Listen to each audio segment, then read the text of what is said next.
حضور صلی اللہ علیہ وسلم سے نقل کیا گیا ہے کہ جو شخص نماز کو قضا کر دے گو وہ بعد میں پڑھ بھی لے، پھر بھی اپنے وقت پر نہ پڑھنے کی وجہ سے ایک حقب جہنم میں جلے گا، اور حقب کی مقدار 80 برس کی ہوتی ہے، اور ایک برس 360 دن کا، اور قیامت کا ایک دن 1000 برس کے برابر ہوگا۔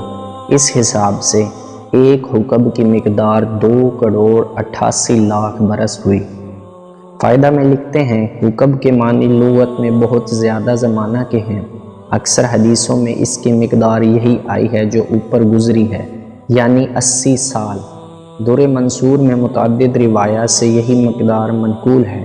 حضرت علی رضی اللہ عنہ نے ہلال حجری رحمۃ اللہ علیہ سے دریافت فرمایا کہ حقب کی کیا مقدار ہے؟ انہوں نے کہا کہ حقب 80 برس کا ہوتا ہے، اور ہر برس 12 مہینے کا، اور ہر مہینہ 30 دن کا، اور ہر دن 1000 برس کا۔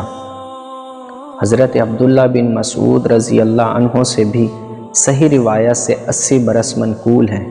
حضرت ابو ہریرہ رضی اللہ عنہ نے خود حضور صلی اللہ علیہ وسلم سے یہی نقل کیا کہ ایک حقب 80 سال کا ہوتا ہے، اور ایک سال 360 دن کا، اور ایک دن تمہارے دنوں کے اعتبار سے یعنی دنیا کے موافق 1000 سال کا۔ یہی مضمون حضرت عبداللہ بن عمر رضی اللہ عنہ نے بھی حضور صلی اللہ علیہ وسلم سے نقل فرمایا ہے۔